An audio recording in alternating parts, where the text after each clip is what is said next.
ہری شاخیں ڈالنا رکھ دینا یہ حدیث پاک سے ثابت ہے۔ اللہ کے نبی صلی اللہ علیہ وسلم سفر فرما رہے تھے، سرکار نے دو خبریں ملاحظہ فرمائیں اور ایک درخت کی ایک شاخ آپ نے توڑی، فشقہ بنصفیہ ہے، اس کے دو حصے کی، اور ایک اس قبر اور ایک اس قبر پر گاڑ دی، اور سرکار نے فرمایا کہ جب تک یہ سوکھیں گے نہیں یہ قبر والوں کی عذاب میں تخفیف ہوگی۔ یعنی یہ تر شاخیں یہ تر پھول اللہ کی تصدیق کرتے ہیں، اسے میت کو سکون ملتا ہے۔ اس حدیث پاک کی روشنی میں پھولوں کو چادر چڑھانا پھول چڑھانا مزارات پر جائز و درست ہے۔ دوسرا سوال یہ ہے کہ ہم اپنی قضا نمازیں کیسے ادا کریں، اور کیا قضا نماز کی نیت مختلف ہے، الگ ہے ہم بالغ ہوتے ہی مسلمان پر مرد ہوئی عورت نماز فرض ہو جاتی ہے۔ اگر بالغ ہونے کے بعد وہ نمازیں شام قیامات سے قضا کرتا رہا، اللہ نے اسے توفیق دی کہ یہ مجھ سے گناہ ہوا ہے، ہمیں اپنی نمازیں پوری کرنی چاہیے، تو اگر نمازوں سے قضا ہوئی پر فرض ہے کہ اپنی قضا نمازوں کا حساب لگا کر نمازوں کو ادا کرے۔ پھر وہ ایک ایسا تخمینہ لگائے کہ چاہے وہ زائد ہو جائیں کم نہ پڑھ نہیں پائیں، اور حساب لگا کر صحیح نمازوں کو جلد از جلد ادا کرنے کی کوشش کرے کہ موت وقت متعین ہے، کب موت آ جائے گی، کہیں ایسا نہ ہو کہ ہمارا فرض ہمارے ذمہ باقی رہے اور ہم دنیا سے چلے جائیں۔ اب اس کا طریقہ یہ ہے کہ فجر میں 2 فرض، ظہر کے 4 فرض، عصر کے 4 فرض، مغرب کے 3 فرض، اور عشاء میں 4 فرض اور 3 وتر، اتنی رکعتیں اس کو پڑھنا ہے، اور خوشی یہ کرے کہ سنت غیر مؤکدہ اور نوافل کی جگہ وہ قضا نمازیں پڑھتا رہے، قضا نمازیں پڑھتا رہے۔ اور فقہاء نے اس کو اجازت دی ہے کہ قضا نمازوں میں رکوع میں ایک بار سبحان ربی العظیم کہہ لے، سجدے میں ایک بار سبحان ربی الاعلیٰ کہہ لے اور مختصر قرأت کرے، اور التحیات کے بعد قاعدہ اخیرہ میں ایک بار کوئی مختصر درود شریف پڑھ لے اور سلام پھیر دے، تاکہ جلد سے جلد سے قضا نمازیں ادا ہو جائیں۔ اور نیت کا طریقہ فقہاء نے فرمایا ہے کہ جب بھی نیت کرے نیت کی میں نے 2 رکعت نماز قضا سب سے پہلے فجر کی، یوں ہی جب ظہر پڑھے تو نیت کی میں نے 2 رکعت نماز قضا سب سے پہلے ظہر کی، اس کا طریقہ یہ ہے۔ اور دل میں یہ تھی نیت کی مجھے قضا نماز ادا کر رہا ہوں، اور زبان سے کچھ بھی نہیں کہے گا تب بھی نیت ہو جائے گی، نیت نام دل کی داد دے گا، اور زبان سے کہہ لینا یہ مستحب الافضل ہے۔ اسی سے متعلق ایک سوال ہے کہ اگر کوئی شخص 1 مہینے کی پہلے پوری فجر پڑھ لے، 1 مہینے کی عصر پڑھے، فقہاء نے اس کی بھی اجازت دی ہے۔ آپ کی جو نمازیں قضا باقی ہیں، اگر آپ یہ چاہتے ہیں کہ 1 سال کی قضا نمازیں ہیں، پہلے 1 سال کی فجر پڑھ رہے ہیں، پھر 1 سال کی ظہر، پھر 1 سال کی عصر، پھر 1 سال کی مغرب، پھر 1 سال کی عشاء، اس انداز میں پڑھنے کی اجازت ہے۔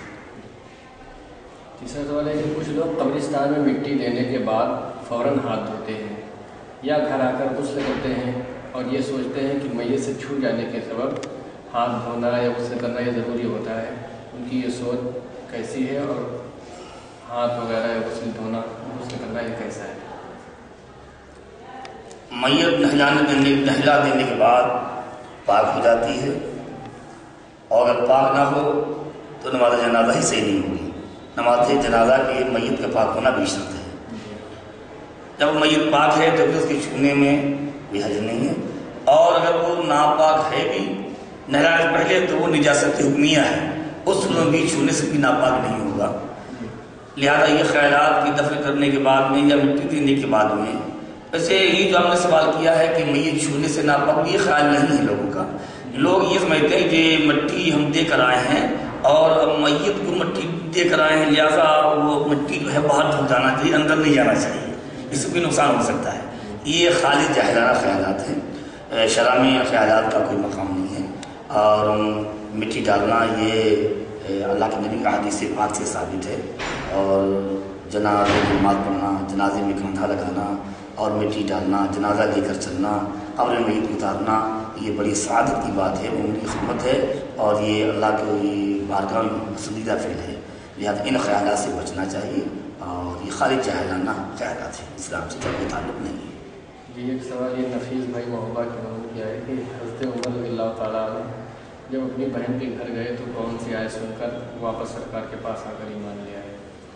یہ ایسا ہے، اس سلسلے میں جو روایات موجود ہیں ان آیات کا تذکرہ نہیں ہے، قرآن کریم کی تلاوت کا تذکرہ ہے۔ یہ قرآن ان کے ہاتھوں میں دیکھا، جب وہ پہنچے تو انہوں نے دیکھا کہ قرآن ان کے ہاتھوں کسی میں غضب آ گیا، تو ان کا قرآن ہم کو دو، تو انہوں نے قرآن کو چھپایا، نہیں دینے کو تیار تھی، کافر ہیں کہ بے ادبی نہ کریں، اس طرح رسول ہے روایات۔ ایک سوال یہ ہے کہ جب آخرت میں اللہ تعالیٰ کو جلال میں ہوگا تب ہمارے سرکار صلی اللہ علیہ وسلم قرآن کی کون سی آیت پڑھیں گے جس سے اللہ تعالیٰ خوش ہو جائے گا؟ دیکھیے ایسا ہے، پتہ نہیں کتنے سوالات یہ بات مجھ سے کسی نے بتائی نہیں۔ بات یہ ہے کہ جب قیامت کا ہولناکی کا عالم ہوگا، نفسی نفسی کا وقت ہوگا، تمام مخلوق پریشان ہوگی، تو یہ نہیں ہے کہ کسی آیت کریمہ کے پڑھنے سے اللہ خوش ہوگا، بلکہ بخاری کی حدیث میں ہے کہ اللہ تبارک و تعالیٰ کی بارگاہ میں سرکار سجدہ کریں گے، عرش الہی کے نیچے سرکار سجدہ ریز ہوں گے اور سجدے میں جا کر عرض کریں گے رب حبلی امتی رب حبلی امتی۔ اللہ تبارک و تعالیٰ جبریل سے فرمایا میرے محبوب سے کہو، اللہ تعالیٰ ارشاد فرمائے گا یا محمد ارفع راسک سل توطا اشفع تشفع، اے محبوب اپنے سر کو اٹھائیے، آپ جو مانگیں گے دیا جائے گا، اپنی امت کی شفاعت کیجیے، شفاعت قبول کی جائے گی۔ روایات میں یہ موجود ہے۔ ایک سوال یہ ہے کہ اگر حلالہ کی نیت سے کسی عورت سے نکاح کیا گیا لیکن دونوں افراد یعنی میاں بیوی کی طرح نہ رہے اور طلاق لے کر پہلے والے شوہر سے نکاح کرا دیا گیا تو کیا طلاق ہو گئی، اور کیا اس طرح کی طلاق کے بعد نکاح ہو جائے گا؟ دیکھیے پہلے بات یہ سن لیجیے کہ صرف حلالی کی نیت کرنا یہ حدیث پاک میں منع کیا گیا ہے۔ سرکار فرمایا، آپ نے اس کو ہدایہ میں پڑھا ہے، لعن اللہ المحلل والمحلل له، اللہ تعالیٰ محلل اور محلل له پر لعنت فرماتا ہے، یہ اثرات کے ساتھ اس بات ہے۔ پھر ہمارے فقہ نے یہ فرمایا کہ اگر اس کی نیت یہ ہے کہ ہماری اس فیل سے ایک مومن کا بگڑا ہوا گھر آباد ہو جائے گا تو اس نیت پر ثواب کی امید بھی ہے، لیکن حلالے کے لیے نکاح کے بعد قربت اور مجامعت شرط ہے۔ اگر شوہر ثانی نے بیوی سے قربت و مجامعت نہ کی تو حلال نہیں ہوگا، اور حلال نہیں ہوگا تو اس کے بغیر بیوی پہلے والے شوہر کے لیے حلال نہیں ہوگی۔ قرآن کریم نے ارشاد فرمایا کہ فَإِن طَلَّقَا فَلَا تَحِلُّ لَهُ مِن بَعْدُ حَتَّىٰ تَنكِحَ زَوْجًا غَيْرَهُ۔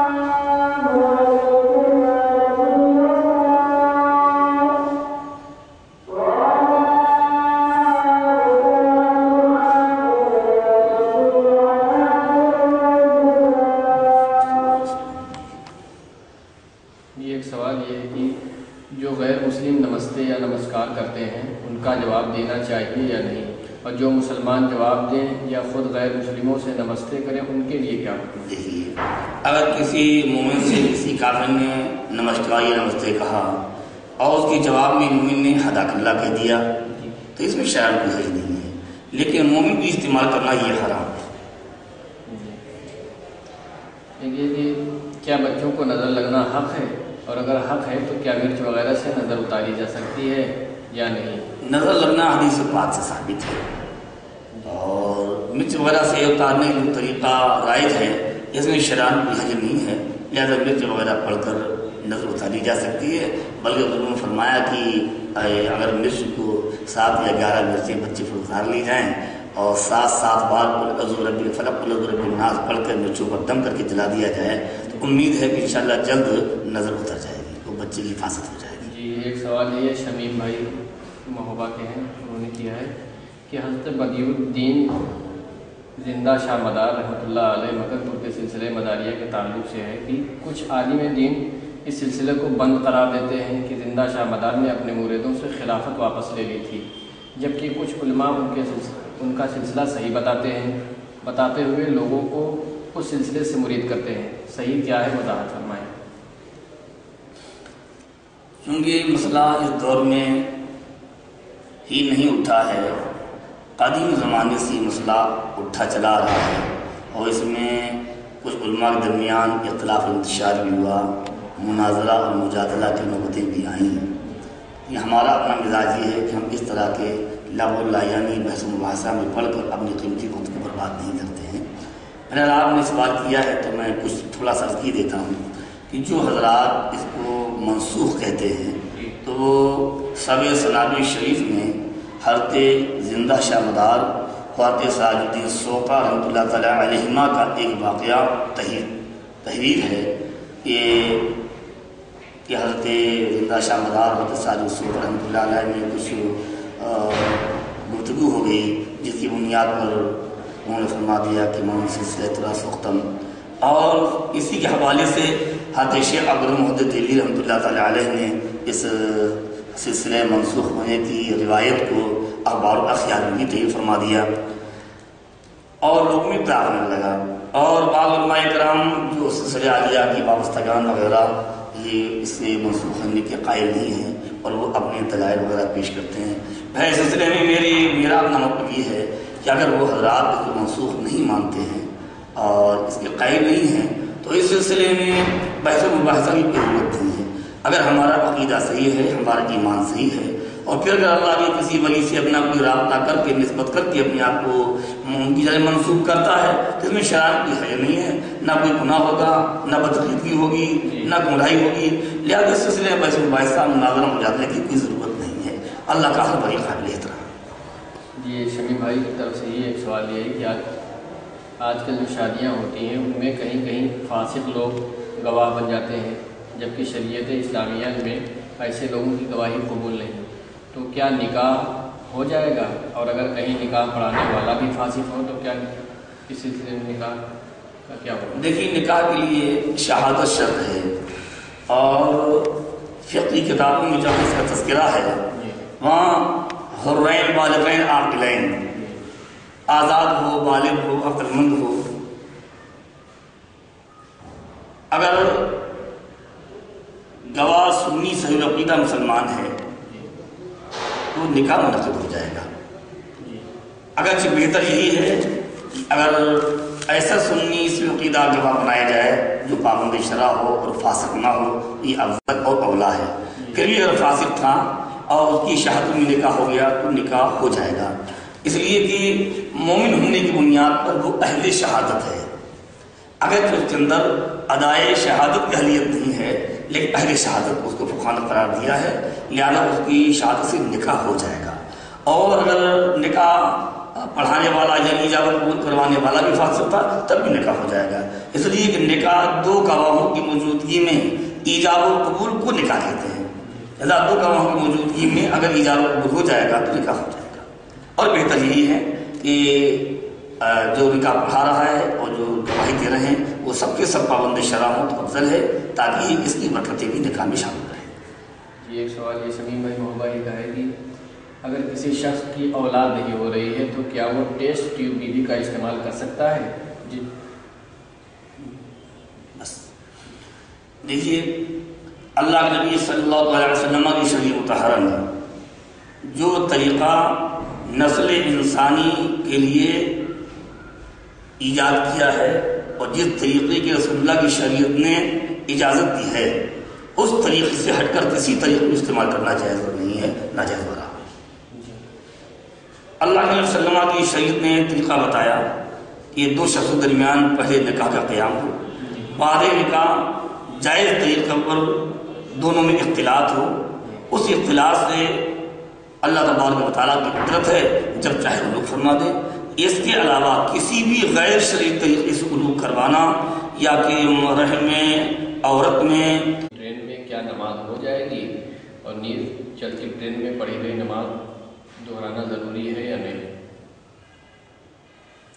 بسم اللہ الرحمن الرحیم، صلی اللہ علیہ وآلہ صلی اللہ علیہ وسلم، صلاۃ و سلام علیک یا رسول اللہ۔ آپ نے چلتی ٹرین میں نماز سے متعلق جو سوال کیا ہے، یہ مسئلہ زمانے قدیم سے ہمارے اکابر کے درمیان مختلف ہی رہا ہے اور آج بھی مختلف ہی ہے۔ ہماری ہی جماعت کی بعض معتمد معتبر ذمہ دار علماء کرام نے عدم جواز کا قول کیا، اور ہماری جماعت کے بعض بڑی اہم ذمہ دار شخصیتوں نے چرکی ٹرین میں نماز پڑھنے کو جائز قرار دیا۔ دلائل کی بنیاد پر یہ اختلاف ہوا ہے۔ مثلاً مفتی اعظم رحمہ کے زمانے میں یہ مسئلہ اٹھا، آپ نے عدم جواز کا قول کیا، اور منظر اسلام بریلوی شریف کے صدر مدرسین صدر دارالفتہ حضرت مفتی سید عبدالحسین صاحب اللہ علیہ رحمہ اس وقت منظر اسلام میں صدر مدرسین تھے۔ آپ نے مفتی اعظم رحمۃ اللہ علیہ کے زمانے ہی میں جواز کا فتویٰ دیا کہ اس میں نماز ہو جائے گی، اور آپ تا دم اخیر اسی اپنے موقف پر اسی فتوے پر قائم رہے۔ اور ان کے علاوہ ہماری جماعت کے بڑے ذمہ دار مفتی و عالم دین حضرت مولانا مفتی عبدالحفیظ صاحب آگرہی رحمۃ اللہ علیہ، انہوں نے بڑی تفصیل کے ساتھ یہ فتویٰ کیا کہ نماز ہو جائے گی۔ اس کے علاوہ دیگر اکابر نے اس جواز کا قول کیا۔ ابھی تقریباً 2 سال پہلے مجلس شرعی جامعہ شملہ مبارک پور کا ایک سیمینار منعقد ہوا، جس میں ہندوستان کی ذمہ دار علماء کرام مفتیان کرام کی ایک ٹیم ایک جماعت موجود تھی، اور بحث و مباحثہ کے بعد سیمینار میں یہ طے پایا کہ چرکی ٹرین میں نماز ہو جائے گی، اور جب نماز ہو جائے گی تو پھر اس کا اعادہ بھی واجب نہ ہوگا۔ اور الحمدللہ یہ فقیر بھی انہی مجوزین میں ہے اور انہی معیدین میں ہے، مصدقین میں ہے کہ دلائل کی بنیاد پر اختلاف ہو رہا ہے، یہ نماز پڑھی جاتی ہے، نماز ہو جائے گی، اور ہو جائے گی تو اعادہ واجب نہیں ہے۔ اب رہا یہ مسئلہ کہ اگر اس مسئلے کو آگے بڑھایا جائے کہ فلاں کی مخالفت ہے، فلاں کی مخالفت ہے، فلاں کے فتوے کی مخالفت ہے، اور اس میں جنگ و جدال کا ماحول پیدا کیا جائے، تو یہ نہایت غیر مناسب ہے، اس لیے کہ فروعی مسائل میں اختلاف صحابہ کے زمانے سے چلا آ رہا ہے، اور فروعی مسائل کے درمیان اختلاف امام اعظم، امام مالک، امام احمد حنبل، امام شافعی کے درمیان ہوا، اور الحمدللہ کوئی کسی پر انکار نہیں کرتا، یہ بھی نہیں کرتا اور کرنا بھی نہیں چاہیے۔ اور یہ تو ائمہ اربعہ کے اختلاف ہے۔ آپ نے دیکھ لیجیے سرکار امام اعظم رضی اللہ تعالیٰ عنہ کے تلامذہ امام ابو یوسف، امام محمد، امام ظفر، ان حضرات نے کثیر مقامات پر اپنے استاد گرامی امام اعظم سے اختلاف کیا۔ آپ ہدایہ دیکھ لیجیے، دیگر کتب فقہیہ کا مطالعہ کیجیے کہ امام اعظم نے فرمائی قال ابو حنیفہ خلاف لہما، امام اعظم نے یہ فرمایا، اس امام ابو یوسف امام محمد کا اختلاف ہے۔ قال ابو یوسف خلاف محمد، امام ابو یوسف نے یہ فرمایا، اس میں امام محمد کا اختلاف ہے۔ قال محمد خلاف لظفر، اس میں امام محمد نے یہ فرمایا، اس میں ظفر کا اختلاف ہے۔ تو یہ اختلاف وہ ہے جس کو فرمایا کہ اختلاف امتی رحمت ہے۔ دلائل کی بنیاد پر اصاغر کو اکابر سے اختلاف کرنے کا حق حاصل ہے، ایسا کوئی مسئلہ نہیں ہے کہ چھوٹا دلائل کی بنیاد پر بڑے سے اختلاف نہیں کر سکتا ہے۔ یہ زمانے قدیم سے صحابہ کے زمانے سے چلا آ رہا ہے۔ یہ اختلاف دلائل ہے، اس کو مخالفت نہیں سمجھنا چاہیے، اور مخالفت سمجھ کر جنگ و جدال کا ماحول پیدا نہیں کرنا چاہیے، اور کسی بھی فقیہ یا مجتہد کا قول کتاب اللہ کی طرح حرف آخر نہیں ہے۔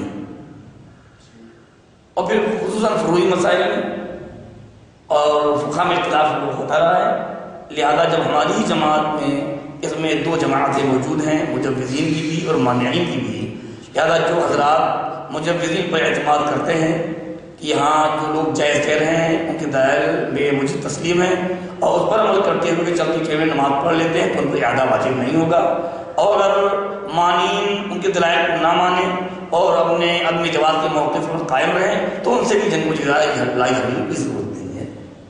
یہ فروعی مسائل ہیں، اس میں اختلافات ہوتے رہتے ہیں، اس کی بنیاد پر آپ اپنی اختلاف و انتشار کا ماحول پیدا نہیں کرنا چاہیے، اور تمام اکابر کا ادب و احترام ہمیشہ کرتے رہنا چاہیے۔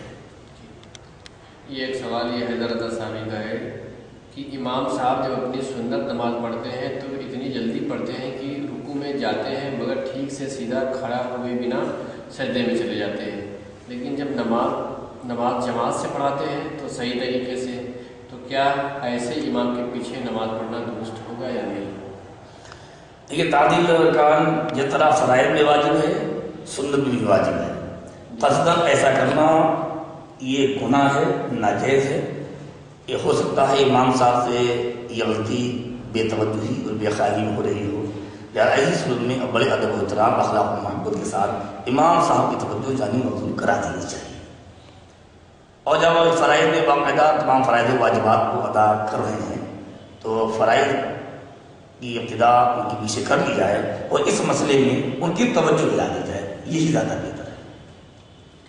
ہاں اگر توجہ دلانے کے بعد بھی وہ اسی پر اڑے رہیں اور تعدیلی ارکان بغیر نماز ادا کرتے رہیں تو پھر ایسی صورت میں ایسے شخص کو امام بنانا درست نہیں ہے.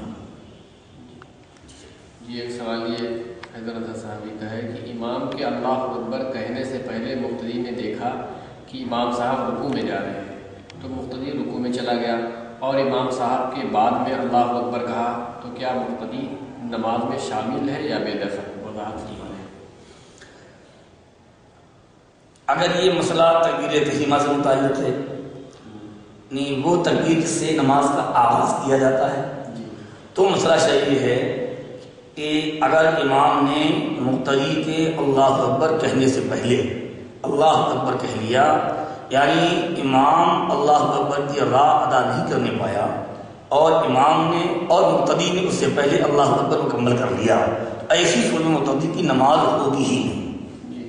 اور یہ اگر اس کے علاوہ تکبیرات رکوع سجود میں تکبیرات انتقالیہ کا مسئلہ ہے تو اگر امام سے پہلے ہی ادا کر رہا ہے تو یہ خلاف سنت ہے کہ نماز ہو جائے. ایک سوال یہ حضرت صاحب کا ہے کہ سفر کر کے گھر کو آ گئے مگر مغرب لگنے کو 10 منٹ بچے ہیں، کیا عصر کی نماز پڑھی جا سکتی ہے یا قضا کی جائے گی؟ جی اگر سورج ابھی ڈوبا نہیں ہے اور اس دن کی عصر آپ نے نہیں پڑھی ہے تو اس دن کی عصر آپ کو پڑھنے کی اجازت ہے. ہاں چونکہ سورج ڈوبنے سے 20 منٹ پہلے سے وقت مغرب شروع ہو جاتا ہے تو اس وقت میں کوئی قضا نماز نہیں پڑھ سکتے ہیں، کوئی نفل بھی نہیں پڑھ سکتے ہیں. ہاں اگر اس دن کی عصر نہیں پڑھی ہے تو اس کی ادا کرنے کی پڑھنے کی اجازت ہے. یہ ایک سوال ہے سراج صاحب بنگلور کے انہوں نے کیا ہے کہ جو قوالی میوزک یعنی ڈھولک ہارمونیم ڈی جے وغیرہ جس میں ہو اس کا سننا جائز ہے یا نہیں؟ اس سلسلے میں آپ میری گفتگو توجہ سے سن لیں، حالانکہ جواب میں تفصیل سے اس سے پہلے دے چکا ہوں، دوبارہ سوال ہو رہا ہے. یہ مزامیر جو ہیں ان کی حرمت کا کیا حکم ہے؟ مزامیر حرام لعین نہیں ہیں. وہ مزامیر جو محفل اجتماع میں قوالیوں میں استعمال ہوتے ہیں یہ حرام لعین ہی نہیں ہیں بلکہ حرام لغیر ہی ہیں.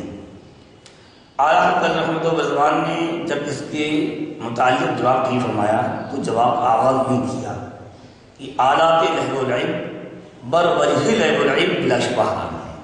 یعنی اگر یہ آلات لہو و لعب کے طور پر استعمال ہوں تو حرام ہیں، لہو و لعب کے طور پر نہ استعمال ہوں تو حرام نہیں. تو اس لیے یہ حرام لعب ہی نہیں بلکہ حرام لغیر ہی ہیں. اور جو چیز حرام لغیر ہی ہو اس کا حکم یہ ہے کہ جس غیر کی بنیاد پر حرام ہے اس غیر کے وجود سے حرمت کا وجود، اس غیر کی نفی سے حرمت کا خاتمہ. علامہ شاعر نے یوں بیان فرمایا ان آلۃ اللہو لیست محرمۃ بعینها بل لقصد اللہو منها اما من سامعها او المشتغل بها. کہ آلات لہو و لعب یعنی مزامیر حرام لعین ہی نہیں ہیں بلکہ جب ان سے لہو و لعب مقصود ہو تبھی یہ حرام ہے. اسی لیے اسی میں پھر آگے فرماتے ہیں وَلِهَٰذَا حَلَّ تَارَةً وَحَرَّمَ أُخْرَىٰ، اسی لیے کبھی یہ حرام ہوتے ہیں اور کبھی حلال ہوتے ہیں. اور آگے علامہ شاکر فرماتے ہیں فَلَا يُبَادِرُ الْمُعْتَرِضُ كَيْ لَا يَحْرُمَ بَرْكَتَهُمْ، کہ اعتراض کرنے والے حد سے آگے نہ بڑھ جائیں کہیں صوفیہ اللہ کے نیک بندوں کی برکتوں سے محروم نہ ہو جائیں. حضرت علامہ عبدالغنی نابلسی رحمۃ اللہ تعالیٰ علیہ نے اپنی بڑی معتبر تصنیف ایضاح الدلالات فی سماع الآلات میں اس پر تفصیلی گفتگو فرمائی ہے. اور حضرت علامہ عبدالغنی نابلسی رحمۃ اللہ علیہ فقہ حنفی کے بڑے معتمد اور بڑے مستند امام اور فقیہ ہیں. اعلیٰ حضرت رحمۃ اللہ فتح رضویہ میں ان کا یوں نام لیتے ہیں عارف باللہ سیدی عبدالغنی نابلسی بھی فرماتے ہیں. اور ان کی کتابوں کے سینکڑوں حوالہ جات فتاوی رضیہ میں انشاءاللہ آپ کو مل جائیں گے اگر آپ مطالعہ کریں گے۔ انہوں نے تفصیلی بحث فرما کر یہ اس میں فیضہ درج فرمایا کہ مذاہب اربع، مذہب حنفی، مذہب شافعی، مذہب مالکی، مذہب حنبلی، مذاہب اربع میں ان آلات کی حرمت لہو و لعب سے مقید ہے۔ اگر لہو و لعب کے طور پر استعمال ہوں تو حرام ہیں ورنہ حرام نہیں ہے۔ بلکہ اس میں آپ نے یہ بھی چیز فرمایا کہ وہ تمام احادیث مرفوعہ کا جن میں ان کی حرمت کا تذکرہ ملتا ہے وہ تمام احادیث علت لہو و لعب سے مقید ہیں، یعنی اگر لہو و لعب کا استعمال ہو کے طور پر استعمال ہو تو حرام ہیں ورنہ حرام نہیں ہے۔ یہی ہمارا موقف ہے اور تمام ہمارے اکابر نے اس کو حرام لعب ہی کہا ہے، حرام واستغفراللہ، ہمارے تمام اکابر نے حرام لعب ہی کہا ہے، حرام لعب ہی ہمارے اکابر نے نہیں کہا ہے۔ ہاں آج کل کی مروجہ قربانیاں جو لہو و لعب کے طور پر ہوتی ہیں، عورتوں کا مردوں کا اختلاط، لڑکی لڑکیوں کا مخلوط مجمع، اس میں اذان ہو رہی ہے، نہ اذان کی پرواہ، نہ جماعت کا خیال، نہ نماز کا خیال، بیہودگی بدتمیزیاں ہو رہی ہیں، گانے کی طرف پہ نوٹنگی کی طرف پہ قوالیاں پڑھی جا رہی ہیں، خلاف شرع اشعار پڑھے جا رہے ہیں۔ اس طرح کی قوالیوں کے ناجائز میں ہونے میں کوئی شک و شبہ نہیں ہے، اور اکابر اولیاء کرام نے لہو و لعب سے بچ کر جس ادب و احترام کے ساتھ سنا ہے اس کے جواب میں بھی اس وقت نزدیک کوئی شک و شبہ کی گنجائش نہیں۔ ایک سوال ہے نظام صاحب لوڑی کے انہوں نے کیا ہے کہ موبائل پر قرآن شریف ڈاؤن لوڈ کرنا اور بلا وضو قرآن کو موبائل پر پڑھنا اور چھونا کیسا ہے؟ جہاں تک مسئلہ نص جواز کا ہے تو یہی ہے کہ قرآن کریم کو اس پر ڈاؤن لوڈ کرنا جائز و درست ہے۔ نفس قرآن شریف، عین قرآن شریف کو یا وہ جلد جو اس سے جڑی ہوئی ہے بلا وضو چھونا یہ ناجائز ہے۔ یہاں تک اگر کسی اردو کتاب میں بھی آیت کریمہ لکھی ہو تو اس آیت کریمہ پر بلا وضو انگلی رکھنا، ہاتھ لگانا ناجائز ہے۔ ہاں اگر قرآن کریم بغیر دیکھے بلا وضو پڑھ رہا ہے تو جائز ہے، یوں ہی اگر دیکھ کر پڑھ رہا ہے لیکن قرآن کریم ہاتھ نہیں لگا رہا ہے تب بھی جائز ہے۔ یا اور جو موبائل میں قرآن شریف ہے یہ موبائل قرآن شریف کے حکم میں نہیں ہے، یا اس کو بلا وضو چھونا بھی جائز ہے اور بغیر وضو اس کو دیکھ کر پڑھنا بھی جائز ہے، درست ہے۔ بہتر ملازمہ یہ ہے کہ باوضو تلاوت کی جائے۔ ایک مسئلہ یہ ہے کہ میں گھر سے پاک ہو کر نکلا، جمعہ کی نماز سے پہلے استنجا کیا، استنجا کر کے جب میں وضو کرنے گیا تو ایسا شک ہوا کہ شاید میں ناپاک ہو گیا یا پھر ابھی پاک ہوں، ایسے شک کے مسئلے میں کیا کروں؟ آپ گھر سے پاک ہو کر نکلے تھے اور آپ کو اپنے پاک ہونے کی یقین تھا اور ناپاک ہونے کا شبہ ہو گیا۔ الیقین لا یزول بشک، یقین شک سے ظاہر نہیں ہوتا، لہٰذا جب تک نام شفاعت کرے گی اور اللہ کے محبوب بندوں کو اپنے اپنے احباب متعلق ان کی بھی شفاعت کی اجازت ہوگی۔ یہاں تک یہ فرمایا گیا کہ ایک شخص ہوگا اور ایک عالم دین کی خدمت میں حاضر ہوگا کہ حضور میں نے دنیا میں آپ کو وضو بنوایا تھا۔ وہ عالم دین اللہ کی بارگاہ میں سفارش کرے گا اور اس کی سفارش سے اللہ تعالیٰ گنہگار کی مغفرت فرما دے گا۔ تو اب یہ کہاں تو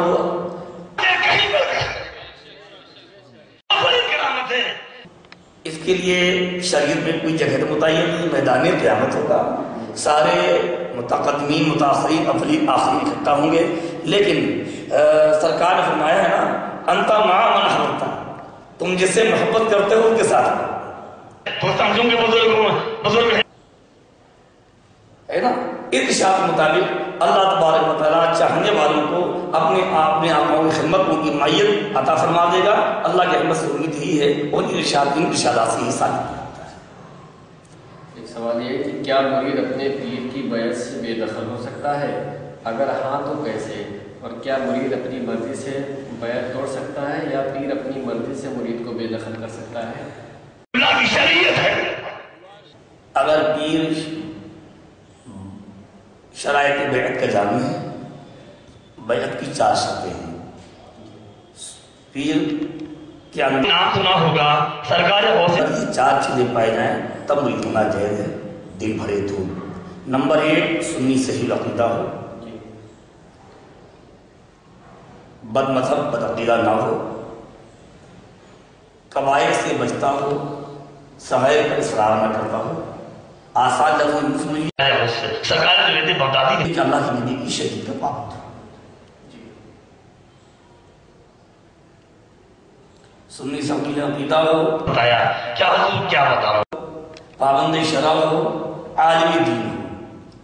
اس لیے کہ پیر کی ذمہ داری ہے اپنے مریدوں کو حلال و حرام دیکھوں گا تو مرید ہو جاؤں گا، ان کے مسائل سے آگاہ کرنا، ان کی زندگی کو برائیوں سے بچانا، اللہ کے رسول کی طرف توجہ موضوع کرانا۔ اگر پیر خود ہی احکام شرعیہ نہیں جانتا، حلت و حرمت کی اس کو خود خبر نہیں ہے کہ جائز کیا ہے ناجائز کیا ہے، حلال و حرام حلال کیا ہے حرام کیا ہے، تو مریدوں کیا بچائے گا؟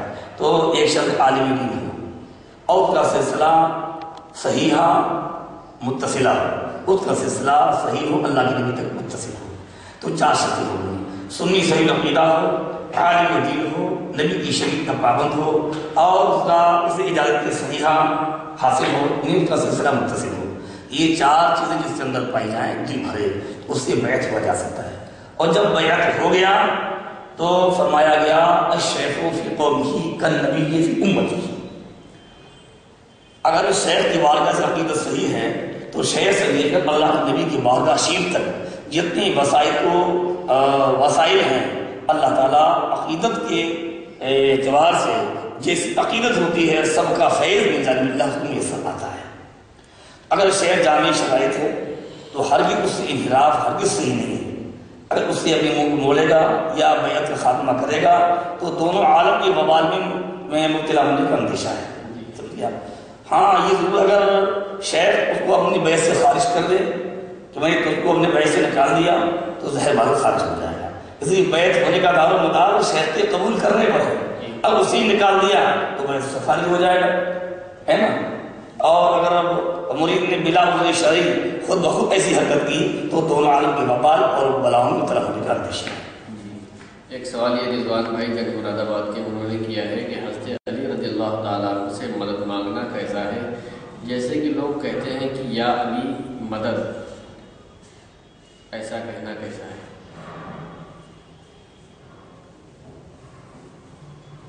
اللہ کے نیک بندوں سے مدد مانگنا، اللہ کے نبی سے مدد مانگنا، سرکار غوث اعظم و نواز سے مدد مانگنا، سرکار صدیق اکبر، سرکار عمر فاروق اعظم، سرکار عثمان غنی، مولائے کائنات سرکار علی سے مدد مانگنا یقیناً جائز ہے، درست ہے، اس میں کوئی شک و شبہ کی گنجائش نہیں ہے۔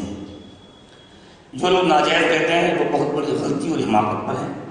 اس کا ناجائز ہونا نہ قرآن سے ثابت ہے نہ حدیث سے ثابت ہے، اور جہاں جہاں منع کیا گیا ہے کہ غیر اللہ کو مت پکارو، کچھ لوگ یہ دلیل پیش کرتے ہیں کہ قرآن کریم نے غیر اللہ کو پکارنے سے منع کیا ہے، تو وہاں جو من دون اللہ وغیرہ کے الفاظ ہیں وہ آیات بتوں کے بارے میں نازل ہوئی ہیں، کہ چونکہ کفار مکہ یہ اللہ کے علاوہ بتوں کو بھی پوجا کرتے تھے اور پرستش کیا کرتے تھے، تو ان کو حکم دیا گیا غیر اللہ کو چھوڑ کر ان پتھروں کو معبود مت سمجھو اور ان سے مدد مت مانگو، ان کے اندر مدد دینے کی کوئی مدد کرنے کی کوئی صلاحیت نہیں ہے۔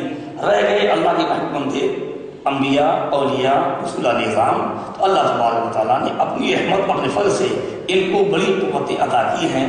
اللہ کی دی ہوئی قوتوں سے ہماری مدد فرماتے ہیں اور مدد فرما سکتے ہیں، لہذا ان کے پکارنے میں شاید کوئی حرج نہیں ہے۔ ایک سوال یہ اظہار بھائی انہوں نے کیا ہے، کہتے ہیں کہ موت کا وقت جس طرح طے ہے، کچھ لوگ کہتے ہیں کہ موت کا وقت طے ہے، تو جس طریقے سے موت کا وقت طے ہے کیا اسی طریقے سے شادی کا وقت بھی طے ہوتا ہے، اور کیا جوڑے پہلے سے طے ہوتے ہیں؟ دیکھیے قرآن نے فرمایا یا ایھا الناس اتقوا ربکم الذی خلقکم من نفس واحدہ، اے ایمان والو اس رب سے، اے لوگو اس رب سے ڈرو جس نے تمہیں ایک جان سے پیدا کیا،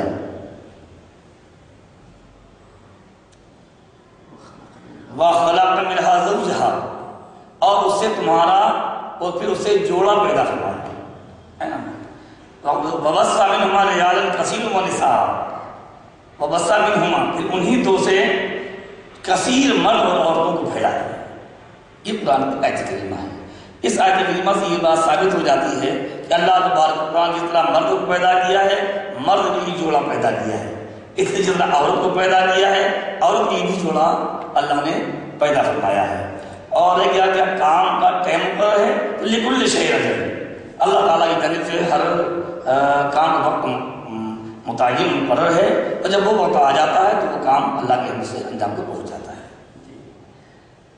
ایک سوال یہ اختر بحیرات کی انہوں نے کیا ہے کہ نماز جنازہ میں لوگ جوتے چپل پہن کر نماز پڑھتے ہیں، تو کیا یہ صحیح ہے؟ نماز جنازہ کے لیے جہاں ہم کھڑے ہوئے ہیں اس جگہ کا طاہر ہونا پاک ہونا شرط ہے، تو جوتا چپل پہن کر نماز پڑھنے کی تفصیل یہ ہے کہ اگر جوتا پہن کر نماز پڑھ رہا ہے، اگر جوتا پہن کر نماز پڑھ رہا ہے تو جوتے کا اور جس زمین پر کھڑا ہے دونوں کا پاک ہونا شرط ہے۔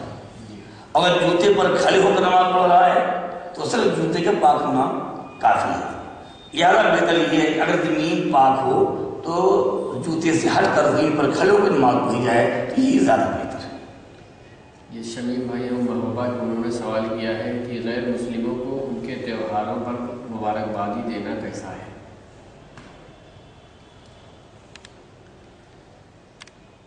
غیر مسلموں کے جو اپنے خالص مذہبی اور کفری تہوار ہیں اس میں مبارکباد دینا کفر ہے۔ فرمایا گیا من استحسن فعلا من افعال الکفار کفر باتفاق مشائخ، جس نے کفار کے افعال میں سے یعنی کافروں کے افعال میں سے کفری افعال میں سے کسی فعل کی تحسین کی، اس کو اچھا سمجھا، اس کی تعریف کی، ایسا کرنے والا کافر ہے۔ اب آئیے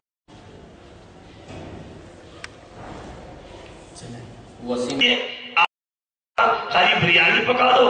صاحب انہوں نے سوال کیا ہے کہ اگر غسل خانے کے نیچے سیور کا ٹینک ہو تو اس غسل خانے میں غسل کرنا کیسا ہے اور اس میں غسل ہو جائے گا؟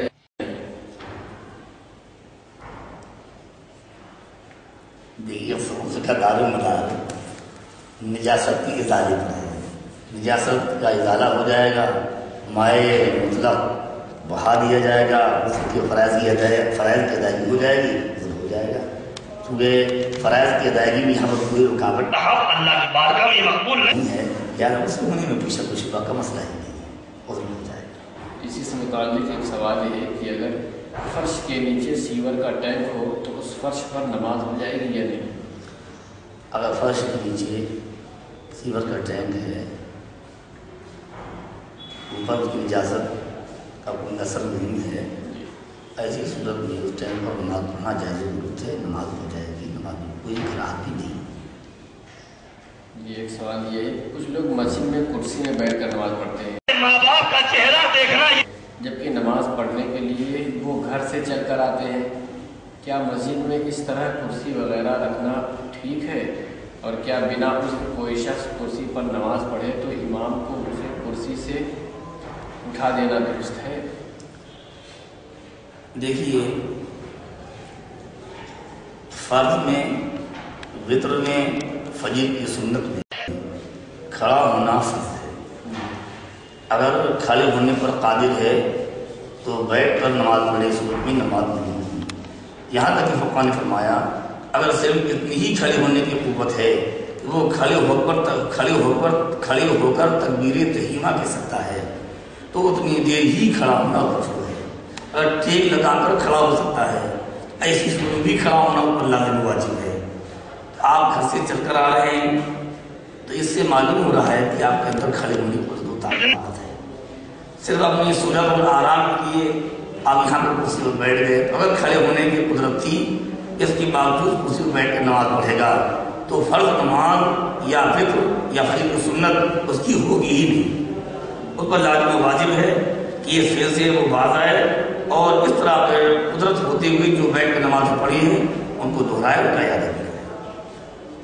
امام صاحب کی ذمہ داری ہے کہ اگر وہ دیکھ رہے ہیں کہ یہ نمازی کھڑے ہونے پر قادر ہے، اس کے باوجود بھی بیٹھ کر نماز پڑھتا ہے تو ان پر اتنا لازم ہے کہ وہ زبان سے منع کر دیں کہ یہ حکم شرع کے خلاف ہے، آپ کی نماز نہیں ہوگی. وہ اپنا فرض ادا کر دیں گے، نہ حکم شرع بیان کر دیں گے، وہ غریب سے مان جائیں گے. ایک سوال یہ ہے کہ ایک زمین مالک نے اپنی زمین اس شرط پر گروی رکھی کہ اسے 4 بیگھہ کا 1 لاکھ نقد چاہیے، اور جب تک وہ یہ رقم نہ چکائے گا تو فصل میں جو بھی پیدا ہوگا اس کا تو سرکار حصہ گروی رکھنے والے کو دے گا، لیکن کھیتی وہ خود کرے گا. ایسا کرنا درست ہے یا نہیں؟ اس رہن میں یہ شرط لگانا کہ 1 لاکھ روپیہ 1 سال کا دے گا، 1 لاکھ کا 1 سال کا 1 روپیہ دے گا. مسئلہ یہ ہے کہ اس عقد رحم میں یہ شرط جو لگائی جا رہی ہے کہ اس کو ہم بوئیں گے، جوتیں گے، اور جب تک 1 لاکھ روپیہ آپ واپس نہیں کریں گے تو آدھا ہم لیں گے اور آدھا آپ دیں گے، یہ حرام ہے. اس طرح کا کوئی شرط بھی حاصل نہیں، نہ جوتنے کا، نہ بونے کا، اور نہ اس سے اپنی نفع حاصل کرنے کا. یہ شرط لگانا، اس انداز میں لینا اور دینا شرط جیسے درست نہیں. ایک سوال یہ ہے کہ قضا نماز کس وقت ادا کرنی چاہیے؟ قضا نماز 3 پیتے ان سے رشتہ داریاں کرتے ہیں، ان کا یہ فعل عدو شرع کیسا ہے؟ بسم اللہ الرحمن الرحیم، نحمدہ صلی اللہ وسلم علی رسولہ الکریم. اللہم صلی وسلم وبارک علی سیدنا مولانا محمد وعلی آل سیدنا مولانا محمد کما تحب وترضى بأن تصلی علیہ صلاۃ و سلام علیک یا رسول اللہ. اس سلسلے میں عرض یہ ہے کہ اللہ کے رسول کی محبت یہ فرض ہے.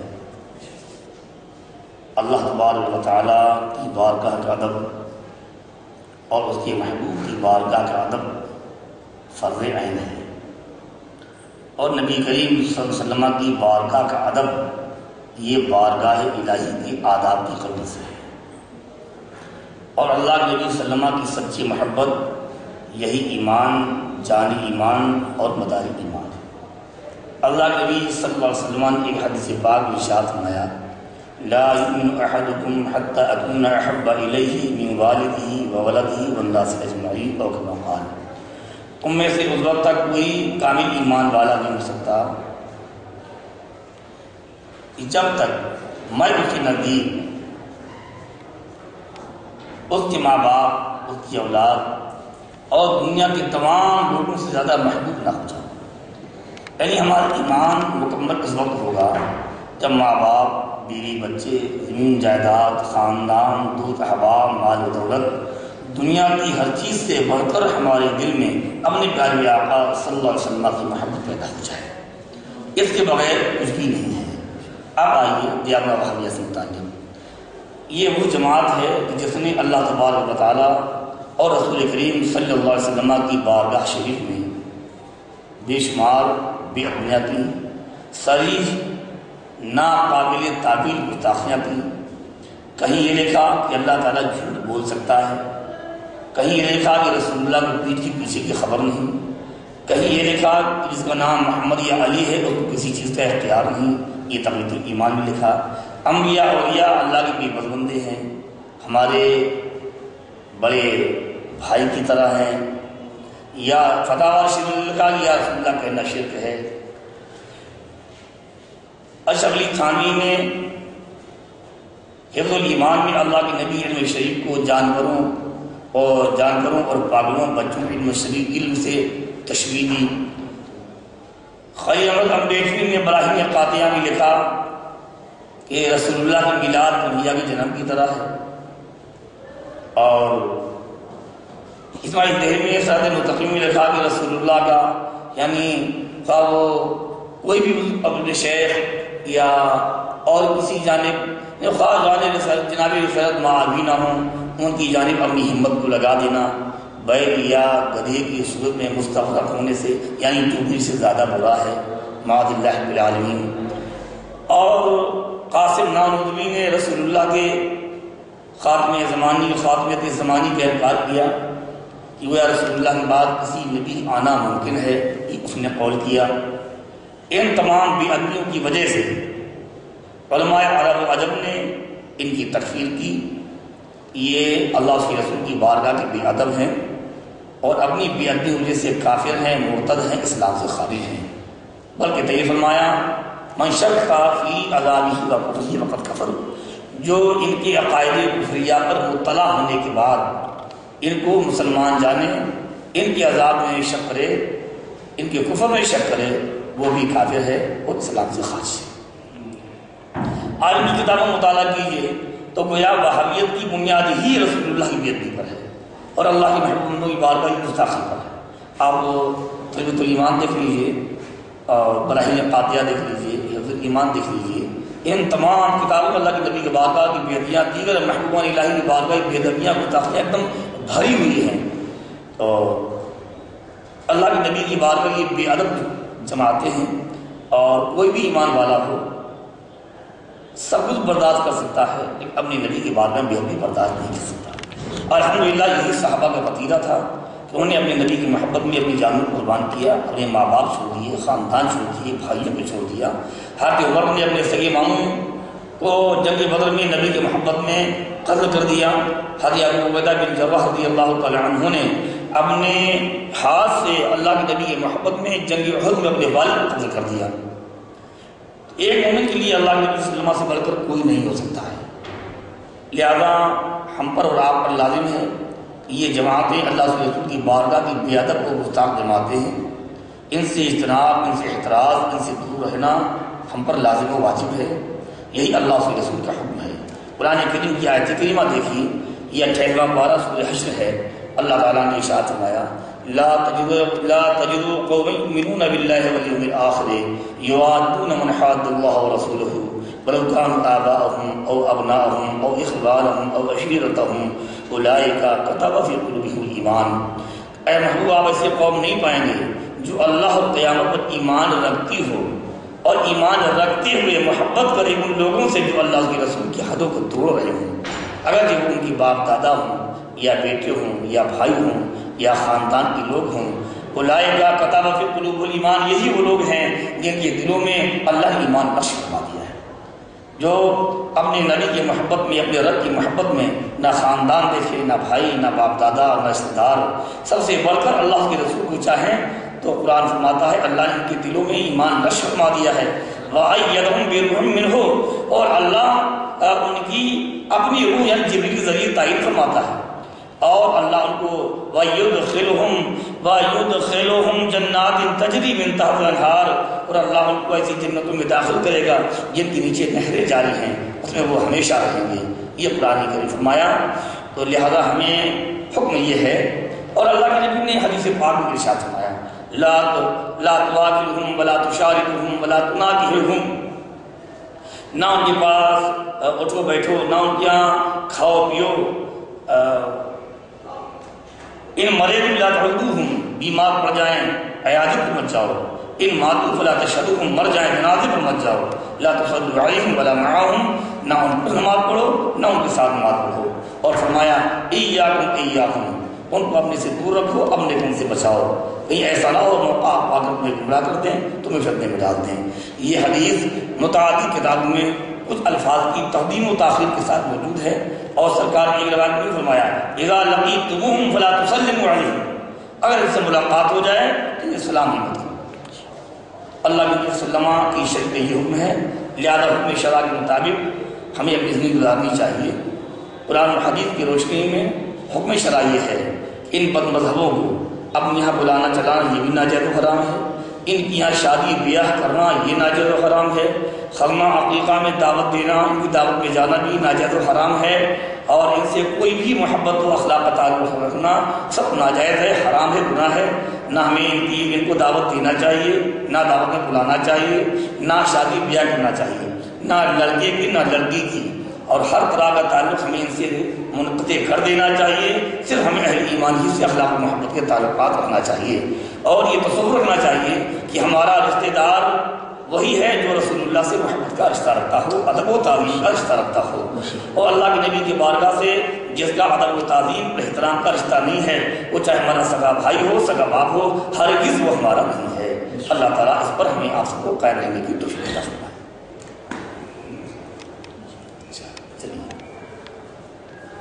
سوال یہ ہے کہ دور حاضر میں اہل سنت کے یہاں جو اختلافات چل رہے ہیں، کہیں جلدی ٹرین کے تعلق سے اختلاف چل رہا ہے، کہیں مدنی چینل وغیرہ کے تعلق سے، یا اس کے علاوہ دیگر موضوعات جن کا تعلق فقط فروعی مسائل سے ہے، ایسے ماحول میں ہمیں کیا کرنا چاہیے؟